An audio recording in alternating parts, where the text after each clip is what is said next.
오늘 성경 말씀 같이 보시겠습니다. 오늘 말씀 누가복음 7장 1절에서 10절 말씀입니다.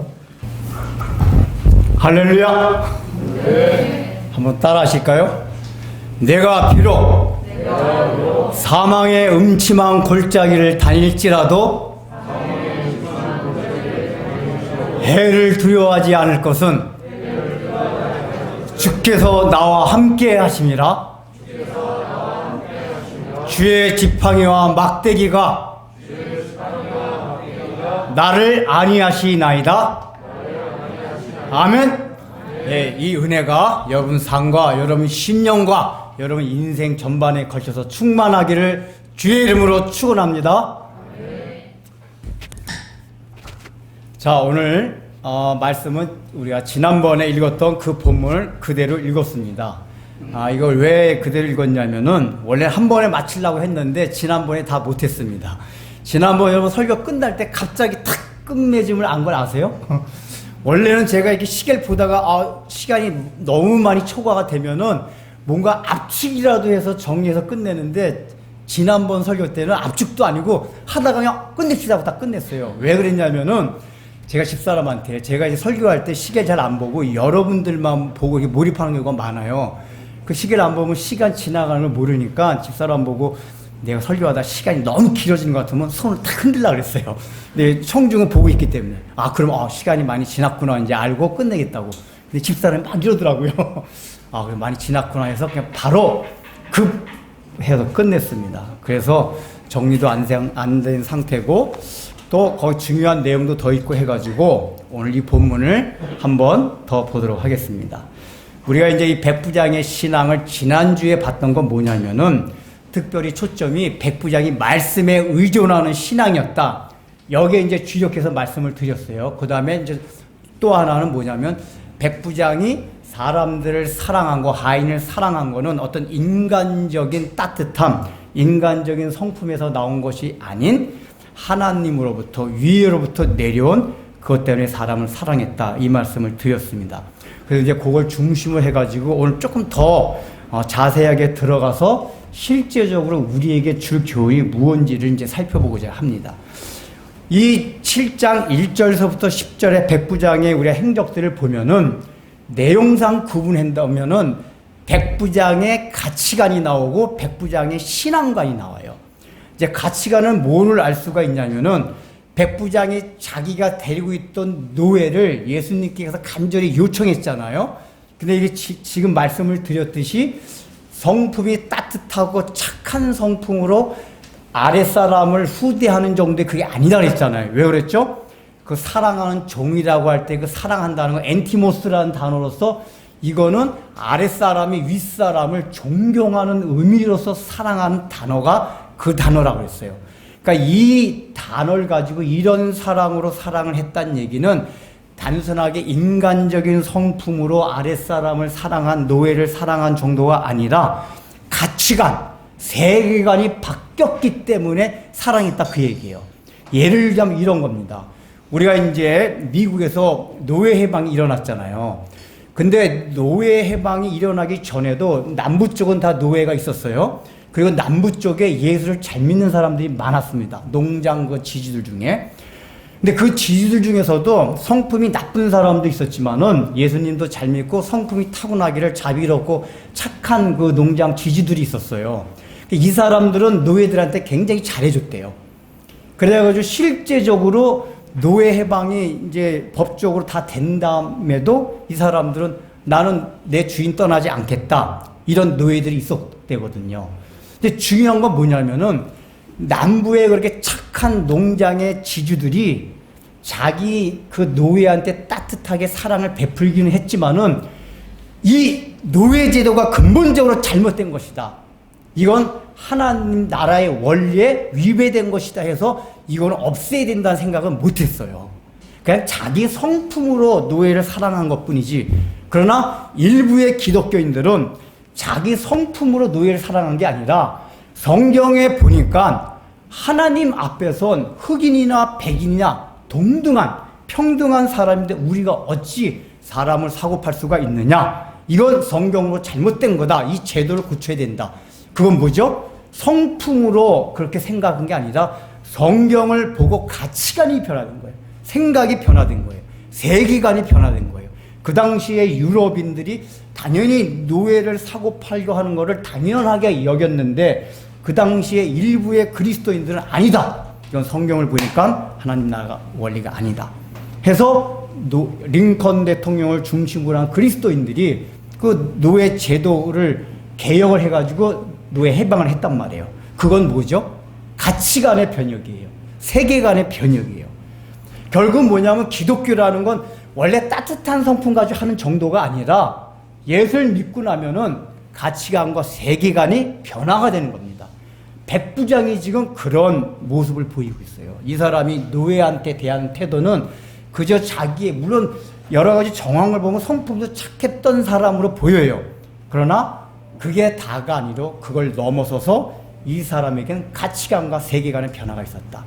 이 가치관과 세계관의 변화가 있었다는 것은 지난번에 말씀을 안 드렸던 것 또 한 가지가 있는데, 이 사람이 뭐냐면 유대 장로들한테 요청을 했잖아요. 내가 감히 주님한테 갈 수가 없으니까 여러분들이, 같은 유대 민족은 여러분들이 가셔가지고 예수님한테 내 노예 병이 좀 낫게 해달라고 요청 좀 해주십시오. 그래서 장로들이 갔잖아요. 그 유대 장로들이 가서 뭐라고 말했냐면은, 예수님, 랍비, 선생님, 이 사람 요청은 간절하게 꼭 들어줘야만 하는데 간절하게 부탁을 했다 그랬어요. 그러면서 뭐라고 얘기했죠?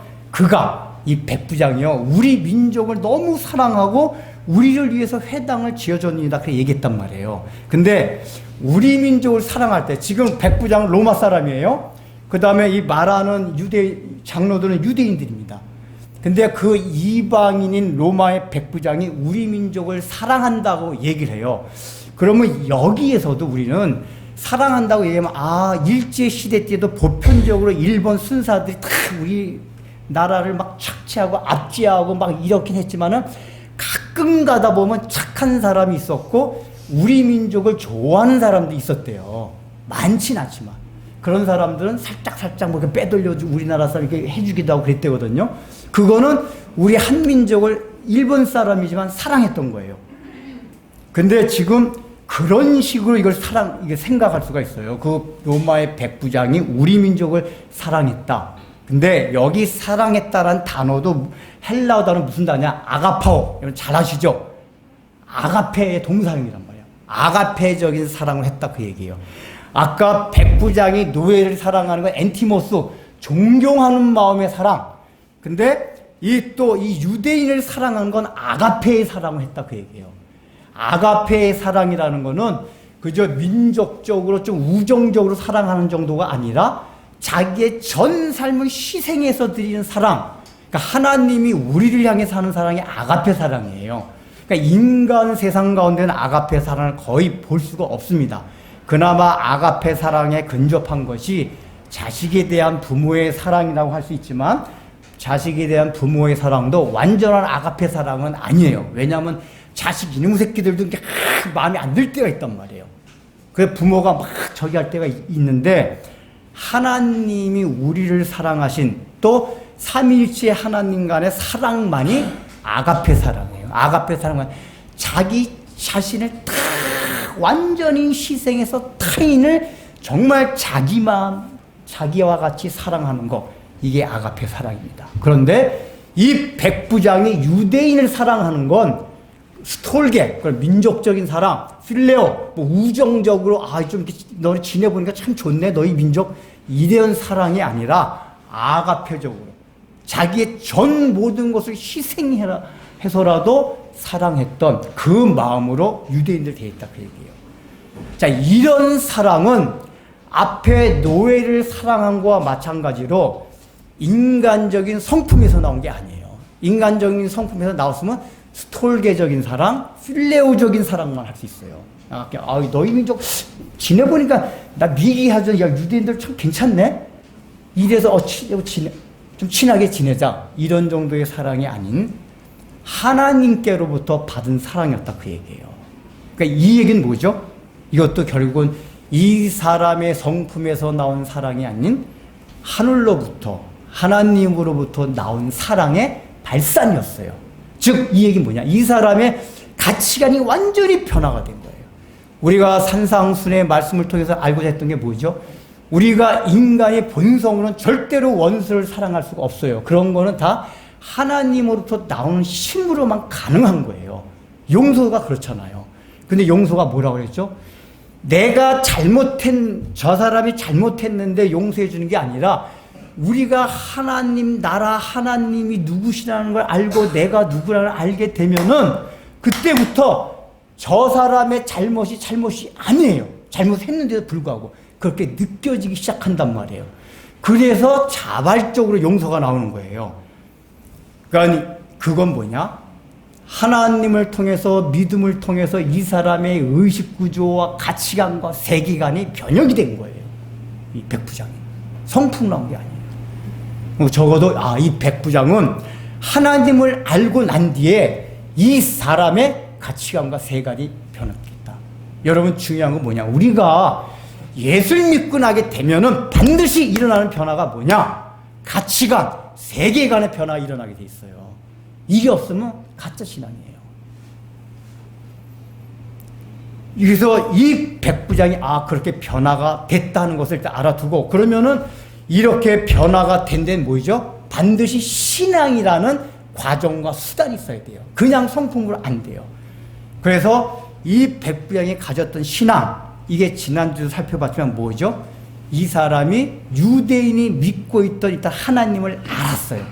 그러니까 이 사람이 하나님을 알 때 어떤 식으로 알았냐면 신관, 그러니까 이 사람이 갖고 있던 하나님에 대한 인식, 신관, 사람에 대한 내 자신에 대한 인식, 인간관, 어떻게 구원을 받느냐, 구원관, 사실 이게 다 내포가 되어 있어요. 일단은 신관이라는 게 로마 제국 때 갖고 있던 신관은 다 다신론. 여러분 잘 알잖아요. 제우스 신이 있고 주피터 신이 있고 그리고 보통 그 당시에는 무신론자는 없었어요. 다 다신론자예요. 근데 다신론인데 어떤 신이냐면은 눈에 보이는 신이었어요. 그러니까 여러분들 이제 우리 로마 제국 초대교회 때 많은 그리스도인들이 핍박을 받아서 죽임을 당했습니다. 이제 폴리갑이란 그 사도 요한의 제자가 있었는데 이 사람들 이제 예수 믿는다는 이유로 잡혀서 이제 화형을 당하는데 거기 죄에 대한 제목을 써놓는데요. 그럼 제목이 예수를 믿는 이유 때문이라고 써놔야 되는데 제목이 뭔지 아십니까? 무신론자. 이 사람이 지금 사형을 당하는 그 제목이 무신론자였대요. 많은 그리스도인들이. 이상하잖아요. 로마 사람들이 볼 때는 그리스도인들이 다 무신론자였었어요. 왜냐하면은 적어도 자기네들 신관으로는 신이 형상이 있어야 된단 말이에요. 형상. 눈에 보이는 어떤 특징, 이게 있어야 되는데 저놈들은 맨날 하나님을 믿는다고 하는데 예수를 믿는다고 하는데 눈에 보이지도 않는 하나님을 맨날 믿는다고 하고 기도하고 그러니까 야, 너희 하나님 안 믿잖아. 너희 믿는 하나님 내놔봐. 그거 내놓을 수가 있어요? 그건 뭐죠? 경험한 사람만이 아는 그 하나님에 대한 지식이란 말이에요. 그러니까 눈으로 보이게 오감으로 보이게 딱 내놓지 못하니까 이놈들은 하나님을 안 믿는 사람, 신을 안 믿는 자들이다. 그래서 로마 제국의 다신론자들에 의해서는 모든 그리스도인이 다 무신론자였었어요. 그러니까 사형이 무신론자라는 이유로 죽임을 당했습니다. 그러니까 로마 제국의 전반적인 신관이 그랬었어요. 근데 이 백부장은 로마 사람임에도 불구하고 어떻게 이런 신관을 가졌을까? 그리고 로마 제국의 신관은 다신론이었던 뭐죠? 영역마다 다 신이 따로 있어요. 그러니까 우리는 원래부터 하나님을 믿었기 때문에 우주 만물을 하나님이 다 창조하셨다 이걸 믿지만은 원래 로마 제국, 그리스 제국의 여러분 그리스 로마 제국의 신화들을 보세요. 신들마다 영역이 다 있어요. 바다의 신, 하늘의 신, 뭐 땅의 신, 뭐 별별 술의 신까지 별별 신이 다 있어요. 영역마다 신이 다 달라요. 그리고 그 중에 조금 높은 신, 제우스, 주피터. 근데 성경만이 하나님 신이 우주 전체 만물을 만드시고 우주를 통치하시고 다스린다 하는 신관을 가지고 있었단 말이에요. 그러니까 이런 거는 이방인들이 전혀 생각지 못하는 신관이에요. 근데 이 백부장이 지금 말하고 있는 거 보면은 로마 제국이 가졌던 신간을 다 없어졌어요. 우리 이제 그 과정을 조금 더 살펴보기로 할 텐데 어떻게 할 수 있냐? 일단은 이 사람이 유대인들을 위해서 회당을 지어준다 그랬잖아요. 그러니까 지난번에 얘기했지만 회당을 지어준다는 게 좋은 일만 하는 게 아니라 이 사람이 유대인이 하나님께 예배드리는 예배행위, 종교행위에 대해서 나도 함께 하겠다 그 얘기란 말이에요. 회당이라는 거는 유대인의 종교적 중심지였단 말이에요. 그러니까 그냥 도와주는 게 아니라 나도 너희가 믿는 여호와 하나님을 예배하는데 같이 합력하겠다. 그게 회당을 지어준 거란 말이에요. 여기서 그 사람의 신앙이 드러나요. 근데 이 회당을 지어준 게 성경엔 나와 있지 않지만 이 당시에 여러 가지 문헌들을 통해서 우리가 추론해보는 바로는 이 백부장이라는 게 여러 가지 인품과 덕망을 얻어서 선출을 받고 선출받은 사람을 황제가 임명해서가 선출직이면서 임명직이라고 말씀드렸어요. 그래서 굉장히 이렇게 덕망이 있어서 로마 중앙으로 진출하기가 굉장히 쉬운 자리였대요. 그러니까 출세하기가. 근데 유대인들 회당을 지어준다는 이게 알려지게 되면은 이 사람이 출세길에 지장을 받아요. 왜냐하면 로마적의 가치가 뭐라 그랬죠? 어떻게 해서든 식민지에서는 착취해야 돼요. 그러니까 뛰어난 정치가 뛰어난 사람은 누구냐? 선정 그게 아니라 어떻게 해서든지 이 사람을 살살살 구워 삶아가지고 확 억압해가지고 세금을 많이 뜯어내고 군사로 착취하고 그런 능력을 인정받아야 훌륭한 군이었고 훌륭한 정치가 있었어요. 그러니까 힘이 정의인 철학을 가지고 있었기 때문에 지난번에 말씀드렸듯이 철학 자체가 우리가 오늘날 생각이 연약한 사람을 도와주면 이렇게 좋은 거다 그 철학이 아니었었어요. 연약한 사람 장애자를 왜 도와주냐? 저 신으로부터 저주받은 사람들인데 도와줘도 희망이 있는 장애자가 아닌 도와줘서 성공할 능력과 가능성이 있는 사람을 도와주는 게 선이었단 말이에요. 그 당시 가치관으로. 근데 이 유대인의 회당을 지어준다는 건 그 가치에 전혀 안 맞는 거예요. 그러면은 이게 중앙에 들어가게 되면 자기의 출세길이 막힐 뿐 아니라 자칫 잘못하면은 아주 큰 어려움을 당할 수도 있었단 말이에요. 근데 그럼에도 불구하고 회당을 지어줬다. 이 얘기는 모든 위험을 감수하고 이렇게 그러니까 단순하게 돈을 많이 들인 그 차원이 아니라 모든 위험을 감수하고 내 출세길이 막히고 성공을 내가 이제 여기서 이 백부장 자리에서 떨어진다 해도 나는 회당을 짓겠다. 여호와 하나님의 신앙으로 지어준 거란 말이에요. 그러니까 이 사람이 이미 여호와 하나님에 대한 신앙이 투철했던 거예요. 적어도 구약 성경을 통해서 분명히 믿었을 거로 보여요. 그러니까 이 사람이 여호와 하나님의 신앙이 있었기 때문에 구약 성경이 가리키는 바는 뭐죠? 여호와 하나님께서 우주 만물을 다 창조하시고 우주 만물을 다스리는 거예요. 로마 제국이나 그리스 제국의 신들과 전혀 달라요. 그런 게 있었기 때문에 뭐라고 말하냐면은 이제 예수님께 요청했잖아요. 요청하니까 뭐냐? 질병을 당신이 고쳐줄 수 있다는 믿음이 있었던 거예요. 근데 가서 뭐라 그랬죠? 예수님이 그 집으로 향하고 있으니까 주여 당신이 직접 우리 집에 오실 필요가 없습니다. 제가 감당하지 못하겠나이다 하고 뭐라고 말했습니까? 당신이 말씀만 하셔도 이것은 치료받을 수 있습니다라고 얘기를 해요. 그래서 그 근거를 뭐라고 얘기합니까? 실례를 드는데 자기가 군인이잖아요, 직업이. 주님, 제가 군인이잖아요. 근데 저도 상관, 천부장이 있고 위로는 황제가 있거든요. 그래서 제가 그분들 명령에 절대 복종합니다. 그리고 제 아래로 또 수하의 아랫사람들이 있습니다. 이 아랫사람들은 저의 명령을 절대로 복종합니다. 이게 군인의 명령체계잖아요. 군인이란 건 명령에 절대 복종의 군인의 특징이란 말이에요. 그 특징을 얘기하면서 하물며 당신은 만물을 다스리는 분이 아니냐. 그렇다면 질병조차도 당신의 명령에 절대 복종하지 않겠느냐. 그러니까 말씀만으로도 질병은 충분히 치유될 수 있습니다라고 고백을 해요. 그러니까 이 사람이 가진 신앙이 뭐였냐? 아, 지금 예수님께서는 질병도 완전히 다스릴 수 있는, 자연 자체도 다스릴 수 있는 분이다 하는 고백이에요. 이 고백은 결국은 구약 성경에서 배운 하나님과의 신관이에요. 로마지 그 신관이야. 이 자연, 질병도 다스릴 수 있는 분이다. 이 누가복음의 앞에 보면은 예수님이 귀신을 내쫓을 때 귀신을 꾸짖는다고 나와요. 근데 같은 본문에 꾸짖는다고 하면서 베드로 장로의 열병을 고쳐주시잖아요. 그때도 뭐라고 표현합니까? 열병을 꾸짖으사. 아니, 병이라는 건 비인격체란 말이에요. 근데 인격체 하듯이 꾸짖으사. 그게 뭘 말한다고 그랬죠? 예수님께서는 단순하게 병을 고쳐주시는 정도가 아니라 이방의 신관이 그래요. 이거를 통치하시는 분이다 그 얘기예요. 질병도 꾸짖으사. 그러니까 사탄을 꾸짖듯이 질병도 꾸짖다 그 얘기예요. 이거 뭐냐? 우주 만물에 있는 모든 세력까지 다 다스리고 통치하시는 분이시다. 이걸 얘기해 주는 거란 말이에요. 근데 이 백부장에 이런 신앙이 있었던 거예요. 당신이 오실 필요 없습니다. 말씀은 충분히 가능합니다.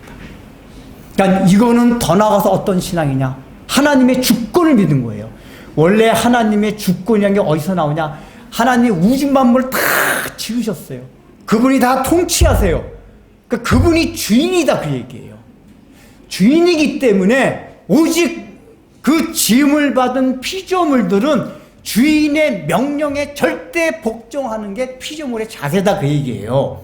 이 사람이 갖고 있는 신관이, 그렇다면은 이 사람이 말도 뭐죠? 자기는 피조물, 하나님으로부터 피조를 받은 피조물이기 때문에 하나님의 명령에 절대 복종해야 되는, 하나님의 주인 되심을 인정해야만 되는 위치에 있는 사람이다.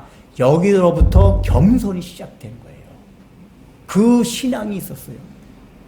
그렇게 하나님을 생각하다 보니까 어떤 마음이 일어나요?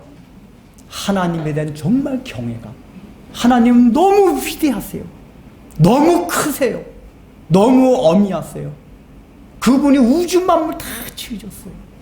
근데 피조물인데 자신을 보니까 그 하나님을 볼 때 자기는 백부장이고 나름대로 로마 제국 내에서 권력의 위치에 있고 중앙정계로 갈 수 있는 굉장히 좋은 위치이긴 했지만 내가 가진 이것들이 참으로 아무것도 아니다. 하나님 앞에 서니까, 그 어미하신 하나님 앞에 서니까. 그러면서 든 생각이 뭐라고 했어요? 노예도 저 노예나 백부장인 나나 아무 차이가 없다. 어떻게 돼요? 하나님 앞에서. 우리가 1이란 100이라는 숫자가 1 앞에서는 껍죽거릴 수가 있어요. 야, 넌 1뿐인데 난 100이다. 근데 1이든 100이든 이 100이라는 숫자가 무한대라는 숫자 앞에 딱 쓰게 되니까 어떻게 돼요? 무한대 앞에서는 100이나 1이나 다 0이에요. 아무 차이가 없어요. 그 하나님이 천지만물 지으신 무한한 분이라는 걸 알았을 때 경외감과 함께 그 신관으로 인하여 인간관, 어떤 인간관이요?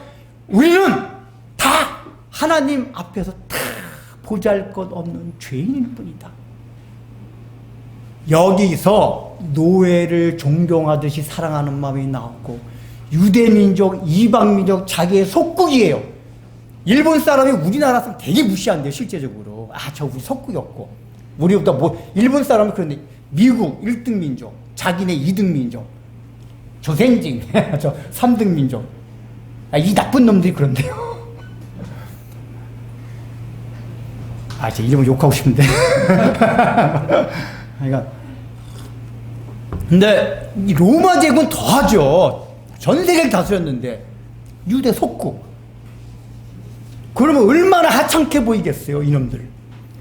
근데 그 세상의 논리에서 보면 유대민족이 아무것도 아닌데 자기가 하나님이 누구신지를 알게 되니까 바른 인간관이 성립된 거예요. 내가 누구인지, 인간이 누구인지. 우리 로마 제국 사람들이 그렇게 여기 다스려서 봐. 우리가 권력을 쥐고 세계를 제패하고 팍스 로마라고 하지만 내가 하나님을 알고 보니까, 깨닫고 보니까 아무것도 아니구나. 이 정복한 우리 로마나 저 식민지로 있는 유대인들이나 다 별 차이가 없다. 여기서 진정한 사랑이 우리는 하나님께 다 동일하다. 시작이 되는 거란 말이에요. 그래서 유대인들도 아가페적인 사랑으로 하는 거예요. 아가페적인 사랑으로. 그래서 그 신관 때문에 또 하나 뭐죠? 자기가 죄인 된 의 하나님 앞에서는 너무 어미하시기 때문에 주여 제 집에 오는 것을 감당할 수 없나이다 하는 이 고백이 나왔단 말이에요. 그래서 바른 신관을 가질 때 그런 바른 인간관 그게 나온 거예요. 그 바른 인간관을 가져야지 사람을 대하는 태도가 다 달라져요. 우리가 다 뭐 인간은 말론 평등하다 어쩌고저쩌고 하는데 다 보면 마음속에 들어가면 직업에 따라 권력이 있는 거 없는 거에 따라 뭐 무슨 저 건강하냐 뭐 저 또 건강하지 못하냐 하다못해 얼굴이 잘생겼냐 못생겼냐 키가 크냐 작으냐 별 웃은 거 가지고 다 말은 안 그래요. 사람 평등하다고 다 얘기하면서 다 그래요. 여러분 안 그래요? 그러니까 야 키 좀 커. 왜냐면 그거 아무렇지도 않게 생각하면 괜찮아 이래요. 근데 아무렇지도 않게 생각할 때 야 키 좀 크고 막 이런단 말이에요. 장애자로 있으면 부끄럽게 여기고 말 안 하려고 그러고 왜 그래요? 그걸 부끄럽게 여기 때문에 그런단 말이에요. 우리가 말은 다 평등하다 똑같다 그래요. 아니에요. 우린 다 그런 의식이 있으니 이게 어떻게 보면 우리도 백부장 같은 신앙을 못 가진 거예요. 사실은 원래 하나님에 대해서 바로 깨닫게 되면 우리는 아무것도 아니에요. 그리고 하나님이 주권자이기 때문에 하나님의 마음이에요. 다른 사람을 무시하지 않는 것 지난번에 말씀드렸잖아요. 내가 우리는 하다못해 성격이 좋은 거 태어나가지고 나는 성격이 좋아가지고 참는다. 이것도 자기 자랑이에요. 잘 생각하면 자기 자랑이에요. 내 성격이 좋아서 참는다. 내 성격이 좋아서 참는다. 이해를 잘하세요. 그 성격이 좋은 거는 하나님 참으라고 주셔. 야, 너 성격 쟤보다 낫지? 너가 좀 참아. 돈 많이 벌었지? 그건 내게 아니란 말. 하나님이 주권자예요. 그러면 내게 아니기 때문에 흘려보내야 돼요. 내가 얼굴이 다른 사람 예쁘게 태어났어요. 키도 크고 늘씬하고. 근데 저 상대방은 얼굴도 못생기고 막 그랬어요. 객관적으로 볼 때. 그러면 은근히 무시하는 게 아니라 내가 그 사람한테 더 가가지고 야 내가 잘생겨보니까 아무것도 별것도 아니야. 야 키 커 보니까 괜히 막 양궁 맞출 때 크게 들어가야 되고 좋을 거 하나도 없어. 제가 키 작은 거 감사할 때 그런 때가 있었어요. 이게 뭐지 하는데 작아가지고 이불이 요만한 거 있었거든요. 딱 요가 제게 딱 되더라고요. 야 내가 조금만 키 컸으면은 정말 감사한 게 있었다니까요. 하나 키 작은 거 감사합니다. 제 키가 작습니다.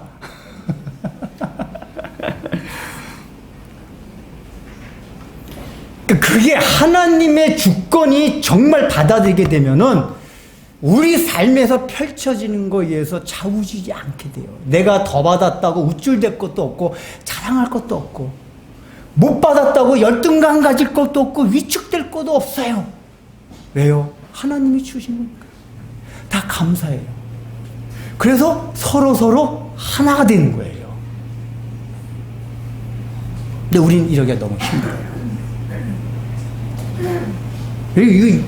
저는 이 본문 제가 그전에 이게 건성으로 읽었을 때 몰랐는데 백부장이 이렇게 아가페 사랑으로 유대인들을 사랑했고 엔티모스의 사랑으로 노예를 사랑했다? 그거 충격받았다니까요. 이게 어떻게 가능한 일인가? 그전에 인간적인 성품으로 좀 착해서 이렇게 한 걸로 생각했었단 말이에요. 이게 아니었구나, 이 사람이. 이 사람은 가치관의 대변혁이 있었구나. 네, 여러분, 그런 변혁이 있었습니까? 예수 믿고 나면은 변화된 그게 가장 첫 번째가 가치관, 세계관, 바라보는 눈이 달라져요. 근데 과연 우리가 그러고 있냐, 그 얘기예요.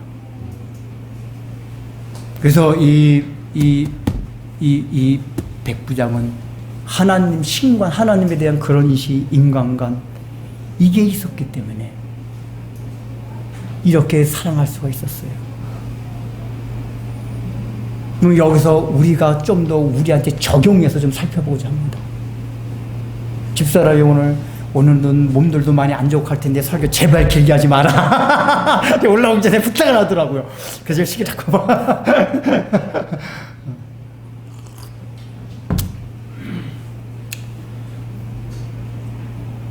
제가 지난 시간에 이 본문 서두라면서 그 말씀 드렸죠. 우리 교회가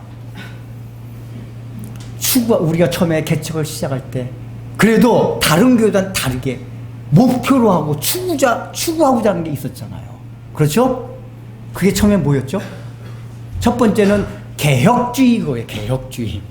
개혁주의라는 건 뭐냐면은 정말 말씀대로 살아보자 이거예요. 다른 게 개혁주의가 교리를 강조하는데 왜 교리를 강조하냐? 성경 말씀을 제대로 알아야지만 하나님 말씀대로 살 수 있기 때문에 제대로 배워야 된다 그 얘기예요. 그 말씀을 제대로 알자 그 얘기예요. 근데 그래서 처음에 우리 교회 이름 지을 때 막 사람들이 뭐 노원 개혁교회, 뭐 상계 개혁교회 막 이런 말이 나왔었어요. 근데 제가 다 아니다 그랬었어요. 왜 그랬냐면은 제가 뭐 꼭 교회를 개척하고자 하는 그것뿐만 아니라 우리가 그리스도인 공동체하면 가장 떠올랐던 건 뭐냐면 개혁주의도 중요하지만은 가장 먼저 떠오르는 게 하나 되는 거였단 말이에요. 하나 되는 거. 우리 이번에 수련회 주제도 하나됨이었는데 사도행전에 나오는 모든 것의 유무를 하나같이 하였더라.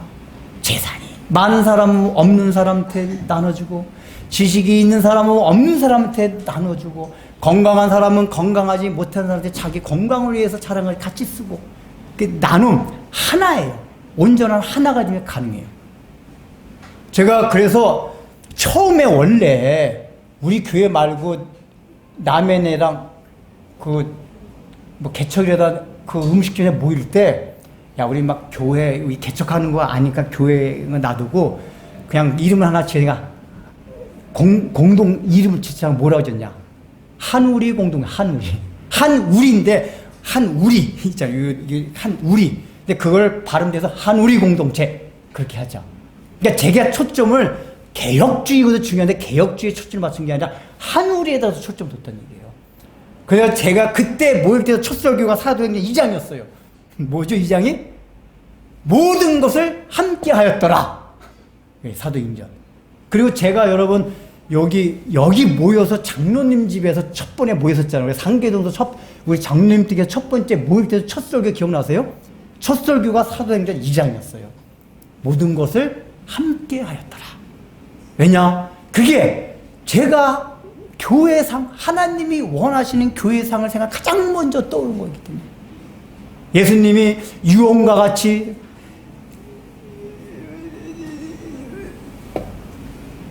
같이 말씀하신 거에 가장 첫 번째가 뭡니까? 우리들이 삼위일체 하나님이 하나가 된 것 같이 너희들도 하나가 되라. 박 목사님 수련회 때 말씀하셨잖아요. 하나가 되라.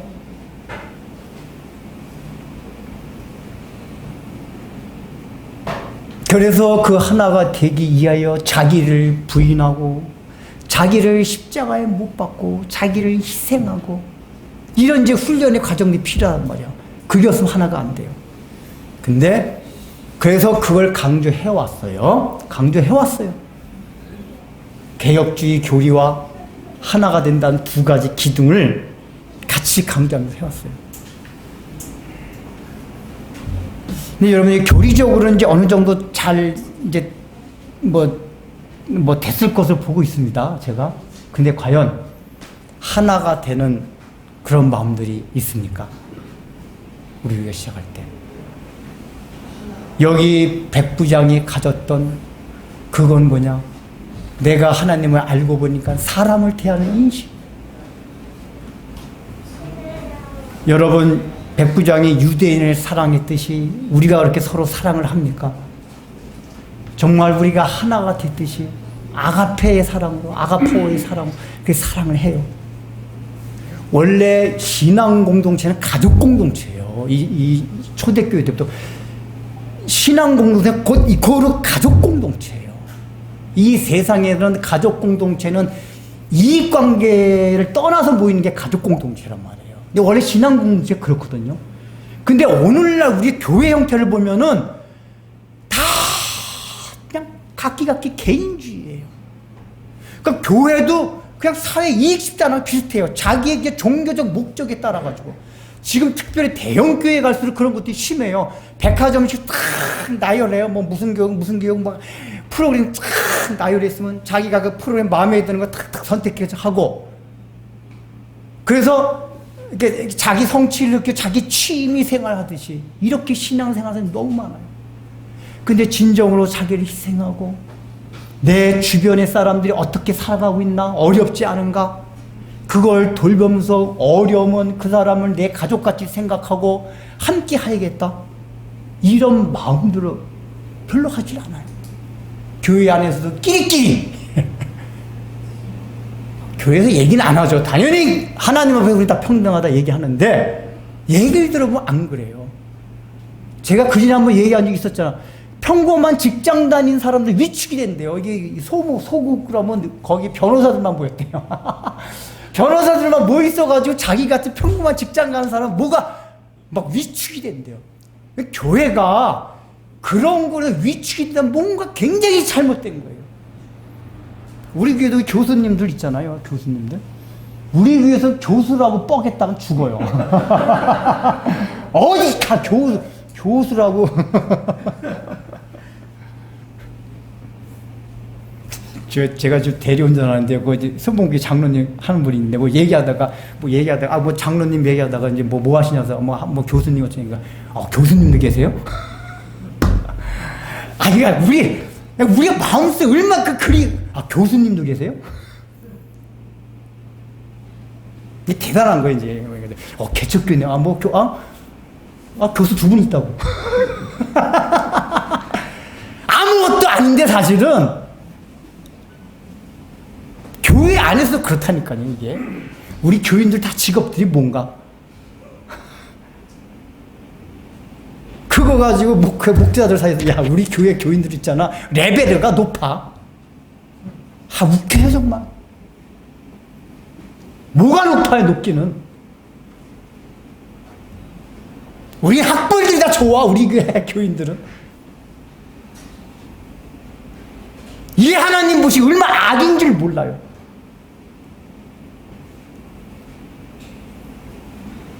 이 백부장이 유대인을 사랑하고 자기보다 못하는 약소민족 유대인을 아가페적인 사랑을 하고 자기가 종으로 삼고 있는 노예를 존경하는 듯한 사랑을 한 거.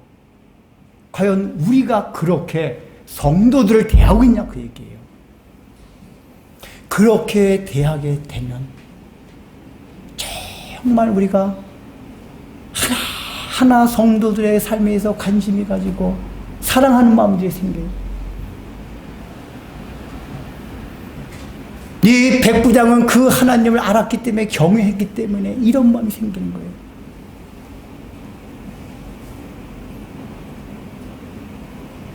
여러분 처갓집 그 전에 누가 그러더라고요. 자기 부인 저 집 들었는데 이 사람은 자기 남편 얼마나 좋으냐면 자기 남편 똥이라도 먹겠대요. 나 그런 고백은 처음 들어봤어요. 아무리 사랑을 해도 남편의 똥까지 먹고 싶대요. 그런 분 계세요? 아니, 야, 나 그런 사랑의 고백은 정말. 근데 이분이 그러더라고요. 자기 시댁 식구가 얼마나 사랑스러운지 모르겠대요. 왜? 남편의 똥까지 먹을 정도니. 시댁 식구는, 그러니까 원래 시누이들 싫어하잖아요, 이 여자들이. 시누이 맞나?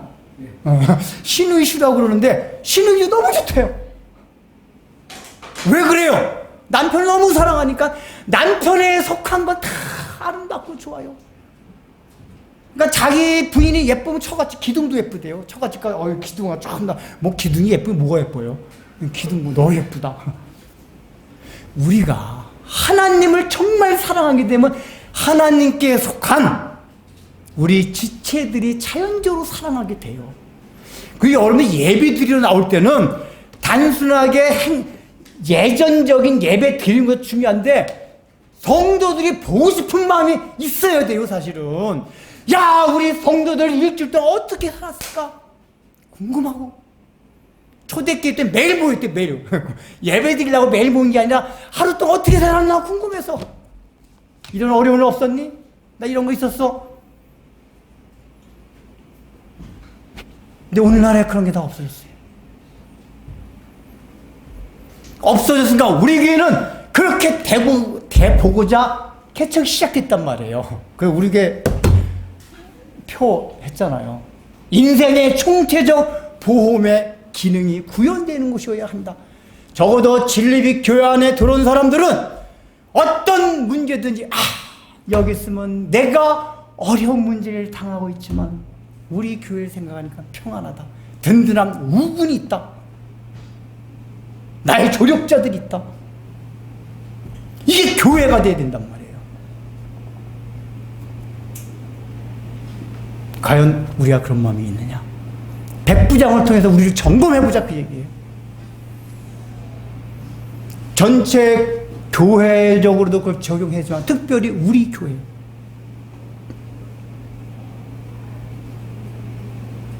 그리고 두 번째로 생각할 것. 하나님의 주권에 대해서 얼마큼 우리가 깊이 인식하고 받아들이겠습니까?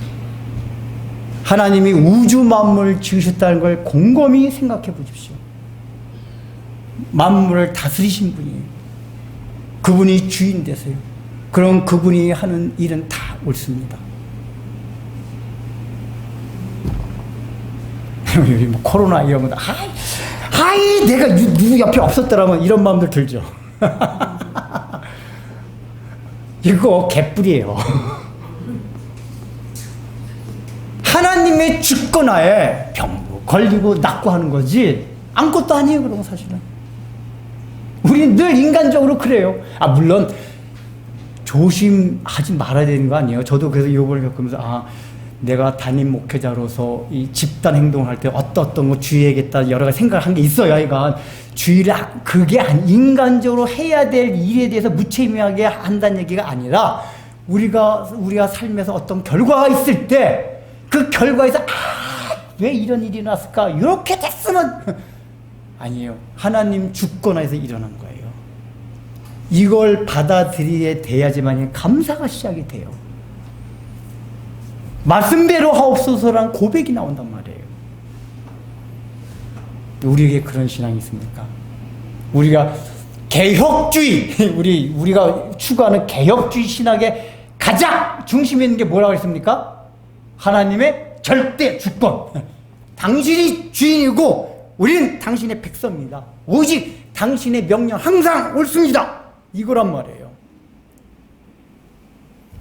그게 역사적으로도 그렇고 우리 각각 개인의 모든 삶의 정황 속에서 하나님은 항상 옳으세요. 항상 선하십니다. 믿으십니까? 예. 그러면 우리 상황에 있는 거 그거 할 필요가 없어요. 왜요?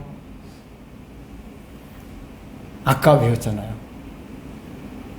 우리 주님께서 우리에게 약속하신 것이 뭡니까?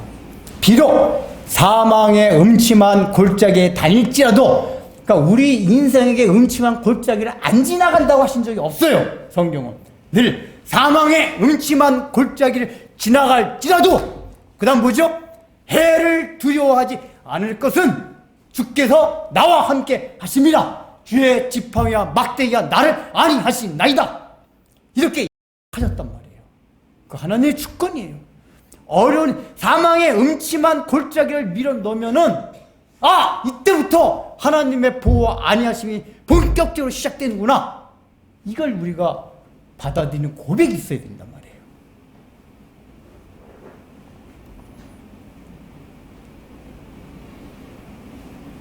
근데 의외로 우리가 이런 신앙들이 참 희박해요.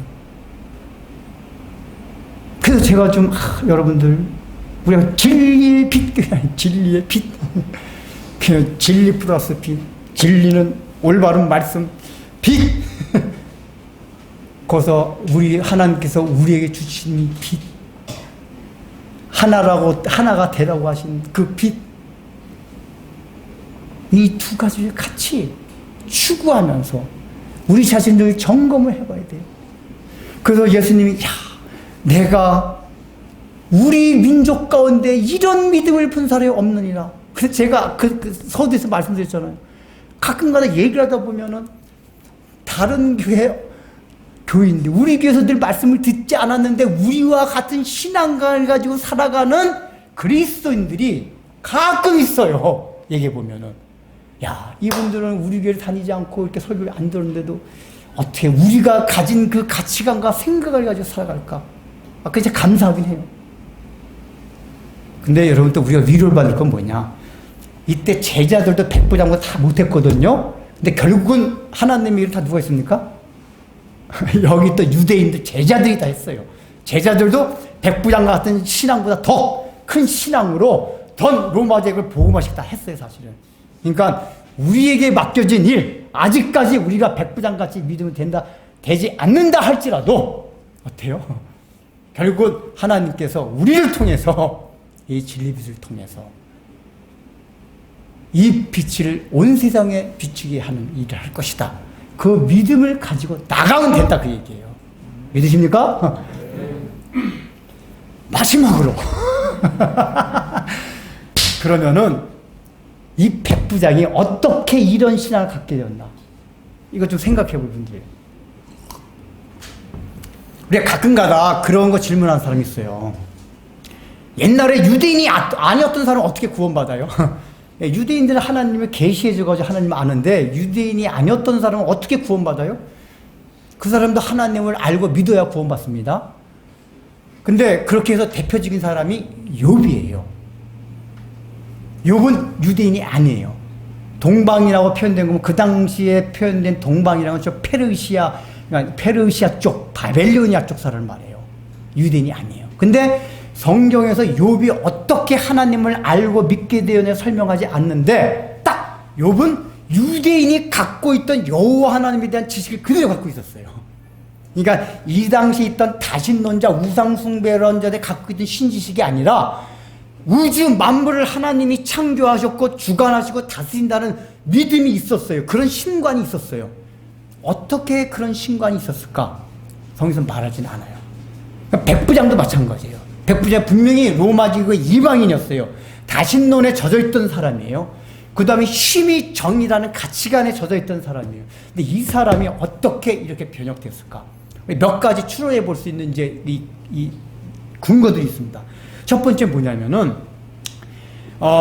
이 사람이 일단 예수님을 알기 이전에 여호와 하나님을 안 겁니다. 그러니까 그 당시에 가끔가다 로마 제국 사람 중에 사도행전으로 나오잖아요. 백부장 중에 하나님을 믿은 사람이 있어요.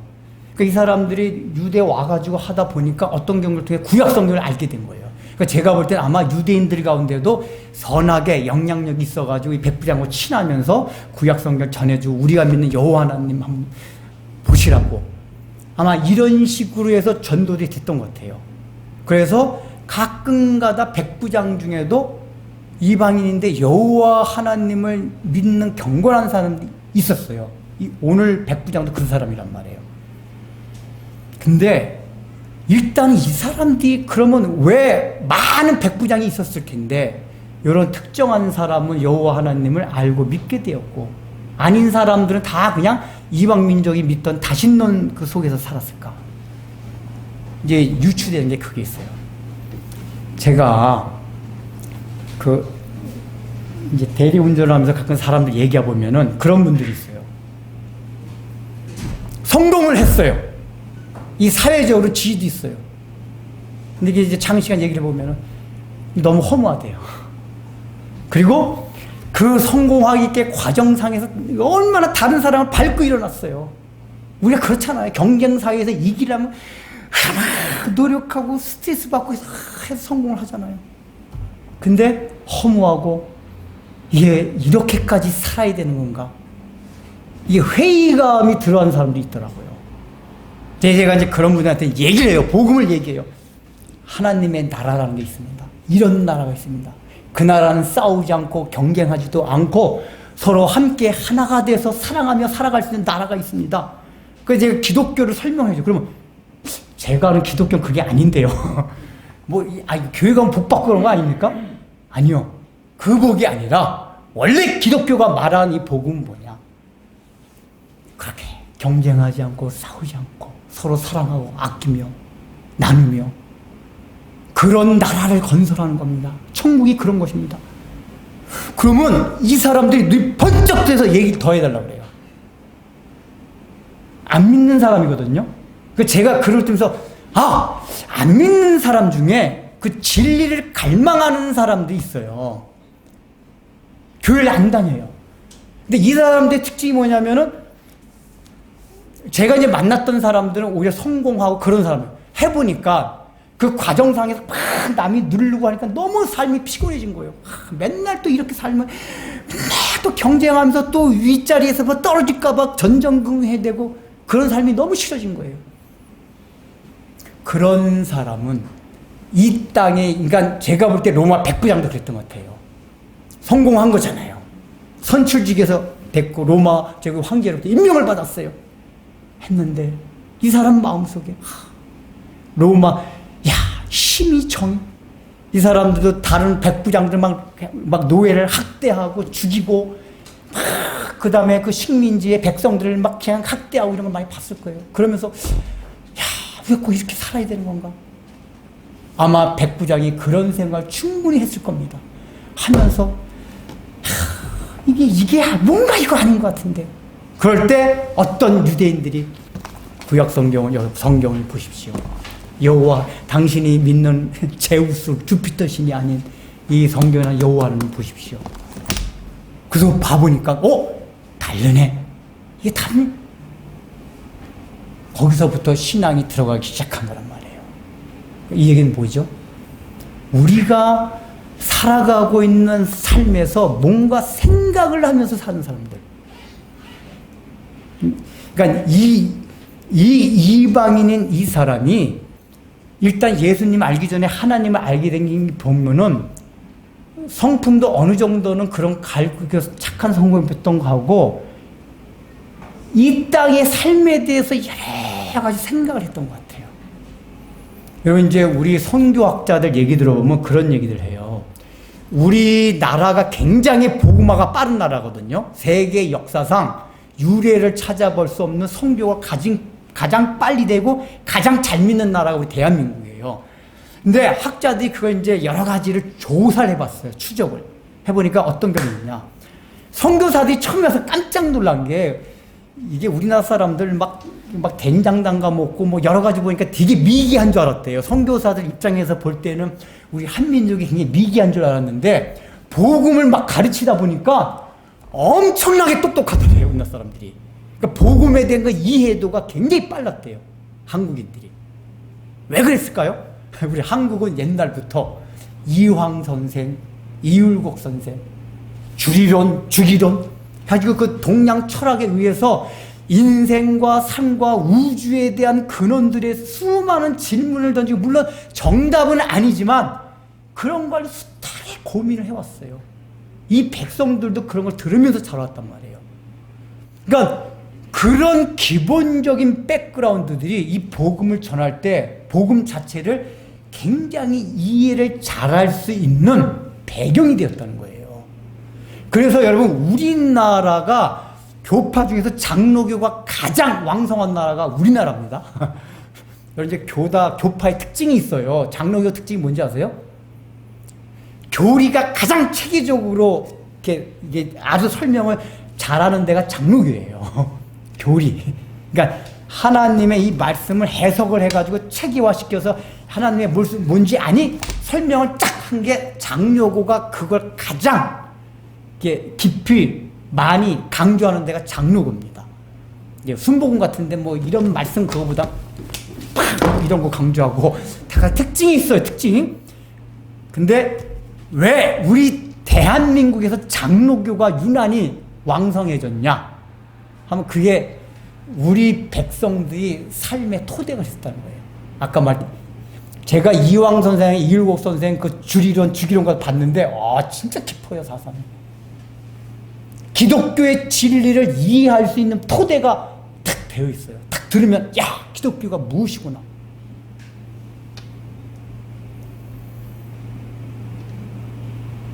그러니까 이 얘기는 뭐냐면은 우리 선조들, 우리 대한민국의 선조들도 이 땅에 산만이 다라고 생각 안 하고 그게 선비정신이 있었잖아요. 야, 이놈 새끼야, 그냥 많이 버는 게 최고가 아니다. 나름대로 윤리, 도덕, 그 정신도 그게 구원과는 상관없지만은 뭔가 인생을 진지하게 생각하는 분위기가 있었다는 얘기예요. 우리 조선족, 우리 한국은. 그래서 복음이 들어왔을 때 쉽게 받아들이고 복음에 대한 이해도가 굉장히 빨랐던 거예요. 우리 아프리카한테 복음 전하면 되게 힘들대요. 아프리카 우리 원주민에 전도하려면 복음의 진리를 하면 너무 힘들대요. 진리를. 그래서 아프리카에 가면은 오순절 같이 해야 된대요. 막 기적이 이렇게 병 낫고 이래야지 일단 이 사람은 하나님에 대한 인식이 있지. 이렇게 설명해가지고 야, 하나님이 어떤 분인지를 아니? 하고서 이렇게 설명하면 하품 나온대요. 아프리카 같은 데 가서. 근데 우리 민족은 기적이 아니라 말씀을 가지고 봐라, 이래 봐. 그래서 신 앞에서 모든 양반도 없고 상놈도 없고 사람 다 평등한 거야. 우와, 그런 게 있습니까? 그런 게 있어요?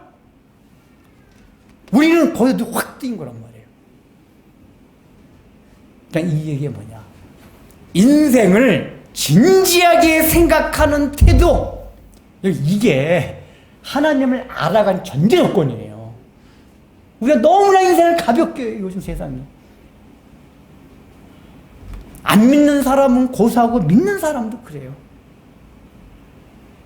인생이 그렇게 가볍게만 지나갈 것이 아닌데. 그러니까 그냥 엔터테인먼트 그냥 즐기는 거. 오감 그냥 텔레비도 봐요. 온통 보면 그냥 옛날에는 텔레비도 이렇게 사색하는 게, 그러니까 구원을 떠나서라도 인생이 무엇이다 하고 이렇게 영화를 보든지 드라마를 보든지 하면 인생이라는 게 뭐고 인간이라는 게 무엇인가 이렇게 좀 이렇게 생각하게 하는 드라마, 영화 이런 것들이 많았어요. 요즘 그게 없어요. 그런 게 보면 탁 돌려요. 요즘은 리모컨 가지고 탁.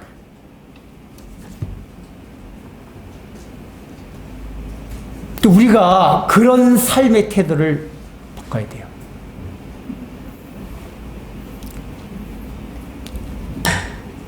그리고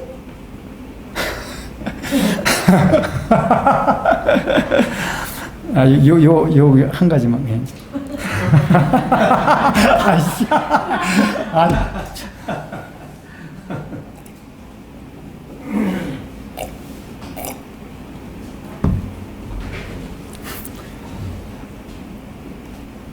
이 백부장이 예수님 자기 집에 올 필요 없다고 얘기하면서 뭘 신뢰를 들었죠? 자기 직업을 가지고 얘기했어요. 저도 상전이 있고 저 밑에도 하수인 맞나? 부하가 있는데 명령에 절대 복종하듯이 당연히 주님 말씀이라면 질병이든 자연이든 거기에 명령에 복종합니다. 이게 뭐냐면은 일상의 삶을 통해서 이 사람이 진리를 분별할 수 있는 통찰력이 있었다는 얘기예요. 그러니까 자기의 직업적인 상황을 가지고 진리를 설명해요. 이 백부장이 잘 보면은 굉장히 통찰력이 있었다는 얘기예요. 그러니까 이 얘기는 뭐냐면은 자기의 삶의 정황을 그대로 흘려보내는 게 아니라 늘 자기의 삶의 정황을 깊이 생각했대. 통찰력이라는 건 깊이 사유하는 데서 나와요. 그걸 일반계시라고도 한단 말이에요. 그러니까 우리가 자연을 보고서도 하나님을 느낄 수가 있고 자연뿐만 아니라 우리가 살아가는 이 인간, 세상, 삶을 모든 걸 깊이 곰곰이 생각해보면 야, 하나님이 안 계실 수가 없다. 이 세계가 다가 아니다. 하는 여러 가지를 느끼게 할 수 있는 통찰력을 우리가 딱 갖게 할 수 있는 요소들이 무한히 많아요. 많은데 우리가 그렇게 깊이 생각을 안 하면서 살아가기 때문에 안 보이는 거예요. 이 백부장은 그 통찰력이 있었다는 얘기.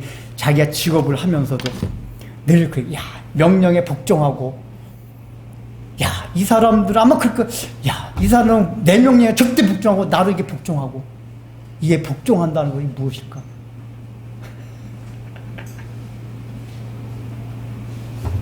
그렇게 그걸 곰곰이 평상시 생각하다 보니까 당연히 하나님이시면은 하나님 만드신 모든 만물 그분께 당연히 무조건 절대 복종해야 되는 거예요.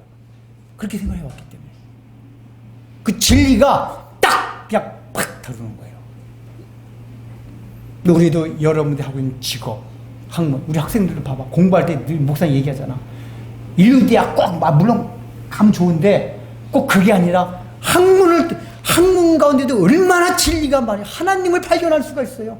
자연과학이든 사회과학이든 인문과학이든 이 학문 속에서 학문이 아니더라도 여러분이 일터에서 가만히 곰곰이 생각을 해보면 거기서 하나님의 섭리와 하나님의 나라를 원리를 발견할 수 있는 요소들이 곳곳에 있어요.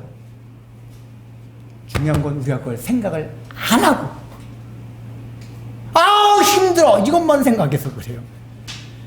그러면 왜 내가 이렇게 힘들까를 생각해 보란 말이에요. 아 힘들다 말 하지 말고 내가 왜 힘들어 할까? 이렇게 생각을 해나기 시작했어요. 하나씩 하나씩. 그러면은 통찰력이 생겨요. 통찰력. 영적 진리의 통찰력. 이게 없잖아요. 맨날 우리는 거기서 나오질 못해요. 우리 신앙들. 여러분이 이 백부장의 이 신앙, 하나님의 절대 주권을 믿고 하나님을 알았기 때문에 인간을 대하는 태도, 특별히 우리들은 가족들을, 성도들을 대하는 태도가 나의 주관적인 선입견이나 객관적인 어떤 위치에 따라 사람을 판별하고 그 사람하고 친하게 덜 친해지는 게 아니라 우리는 다 하나님의 자녀이기 때문에 하나님의 피조물이기 때문에 서로 하나로 여기고 감사하며 사랑하는 여러분이 되시길 주의 이름으로 축원합니다. 우리의 삶의 모든 주인이 되어주시고 하나님의 사랑과 보호하심으로 하나님께서 우리와 함께 하시고 책임져 주심을 믿는 믿음으로 작은 믿음의 예물을 올려드립니다. 하나님 영광을 받아주시고 하나님의 나라의 귀한 곳으로 인도하여 주시옵소서. 예수님의 이름으로 기도드립니다. 아멘.